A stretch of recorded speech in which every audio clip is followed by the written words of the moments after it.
नमस्कार दोस्तों, स्वागत है आपका हमारे चैनल पर। आज तो तन्वी ने सीमा पार कर दी थी। इतना अपमान और बेइज्जती अपनी सास का। माधवी तो फूट फूट कर रो रही थी अपने कमरे में। तभी उसके पति विश्वनाथ जी ने कमरे में प्रवेश किया और अपनी पत्नी माधवी को रोता हुआ देखकर हैरान रह गए और चिंतित होकर पूछने लगे, क्या हुआ माधवी, रो क्यों रही हूँ? तबीयत तो ठीक है ना तुम्हारी? क्या बात है? माधवी ने सोचा बहू की यह हरकत बताने से कहीं घर में कलेश न हो जाए, इसलिए बोली, आज विक्रम की बहुत याद आ रही है तो रोना आ गया। विश्वनाथ, बस इतनी सी बात, चल मिलवा कर लाता हूँ तुझे तेरे भाई से, इस बहाने मैं भी साले साहब से मिल लूँगा। दोनों ने एक बैग में दो दो जोड़े कपड़े डाले और निकल पड़े गाजियाबाद के लिए। वैसे भी दिल्ली से गाजियाबाद है ही कितनी दूर। 2-3 दिन रहकर वापस आ गए। उन्हें ऐसे अचानक देखकर विक्रम और उसकी पत्नी, बच्चे सब अत्यधिक प्रसन्न हो गए थे। उन्होंने जब ऐसे अचानक योजना बनाई थी तो उनकी बहू तन्वी बहुत खुश हो गई थी। सोच रही थी, चलो 2-3 दिन के लिए तो छुट्टी मिल गई बूढ़े बुड्ढी से। अब मैं 2-3 दिन तक फ्री, ना उनके लिए चाय बनानी पड़ेगी और ना खाना। अपनी सहेलियों को घर पर बुलाऊंगी और उनके साथ पार्टी करूंगी। उधर माधवी भी अपने भाई भाभी और बच्चों से मिलकर खुश हो गई थी। विश्वनाथ जी की गोलगप्पे, चाट पापड़ी, टिक्की की दुकान थी जो कि बहुत अच्छी चलती थी।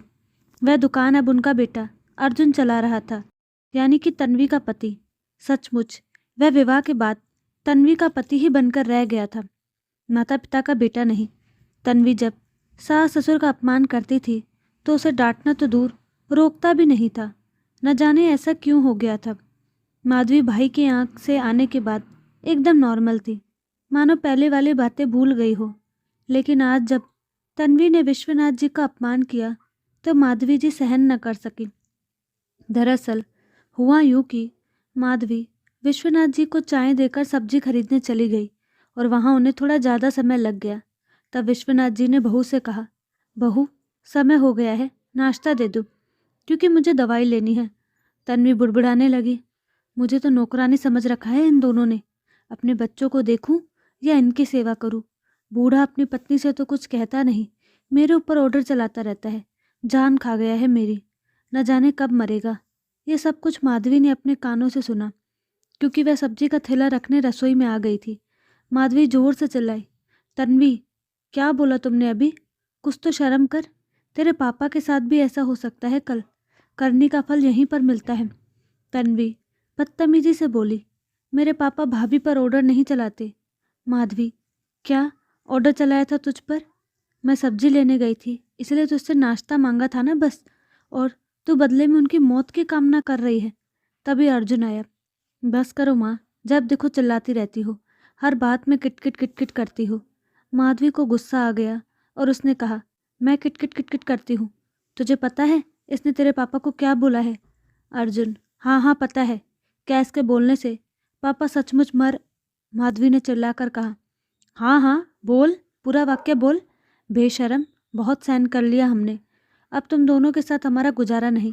तुम दोनों अपना इंतज़ाम कहीं और कर लो, 4 दिन का समय है तुम्हारे पास। तन्वी, हम क्यों जाए? आप दोनों जाइए यहाँ से। माधवी, ये घर हमारा है, याद रखना। कल तक तन्वी उसकी आंखों के सामने कागज़ लहराती हुई बोली, पढ़ना आता है तो पढ़ लीजिए, यह घर हमारा है और हम इसके मालिक हैं क्योंकि आपने हमें यह घर उपहार में दे दिया है। माधवी, ये क्या बकवास है अर्जुन? अर्जुन, माँ आप दोनों ने ही तो हस्ताक्षर किए थे, भूल गई हो क्या? माधवी और विश्वनाथ के पांव तले से जमीन खसक गई। वे दोनों समझ गए कि उन्हें ठग लिया गया है और धोखे से साइन करवाए गए हैं। अब वे क्या करते? उन्होंने सोच लिया था कि उनके द्वारा किया गया अपमान बिल्कुल सहन नहीं करेंगे और जितनी हो सके मेहनत करेंगे। उतनी मेहनत करके इज्जत की सूखी रोटी खाकर गुजारा करेंगे। वे लोग अपने कपड़े और अपनी जमा पूंजी जो उनके पास थी लेकर घर से निकल गए। अब समस्या यह थी कि जाए कहाँ पर रहे। उनकी जमा पूंजी भी ज़्यादा नहीं थी। वहाँ से कुछ आधे घंटे की दूरी पर एक इलाका था, जहांगीरपुरी। वहाँ गरीब और मध्यम वर्ग के लोग मिलकर रहते थे। वहाँ पर उन्होंने एक कमरा किराए पर ले लिया जो कि बहुत ही हाथ पैर जोड़ने के बाद उन्हें मुश्किल से मिला। कुछ दिनों बाद पैसे तेजी से ख़त्म होने शुरू हो गए। जो लोग किराए के घर में रहते हैं उनके लिए पहली तारीख बहुत जल्दी आ जाती है और किराया देना भारी लगने लगता है। तब माधवी ने अपने पति से पूछा, सुनो जी, अगर मैं घर का खाना जैसे राजमा चावल या कड़ी चावल, छोले चावल वगैरह बनाकर दूं तो क्या आप बेच पाओगे? विश्वनाथ, हाँ बेच तो लूँगा, लेकिन तू उस उम्र में अब सुबह सुबह उठकर इतना खाना बना सकेगी? माधवी, हाँ हाँ क्यों नहीं, आप बस मुझे थोड़े बर्तन और खाने का सामान ला कर दो। हमें कौन सा महल बनाना है, इज्जत की सूखी रोटी ही तो खानी है बस। अपने स्कूटर पर जाकर बेच देना। 3-4 दिन में सारा इंतज़ाम हो गया। माधवी ने कड़ी चावल बनाए और विश्वनाथ जी निकल गए उन्हें बेचने। 8-10 दिन उनका थोड़ा नुकसान भी हुआ, लेकिन धीरे धीरे लोगों को पता लगने लगा कि इनका खाना अत्यंत स्वादिष्ट होता है। फिर उनकी एक अच्छी कमाई होने लगी। दोपहर 12 बजे से 2 बजे तक सारा खाना ही बिक जाता था।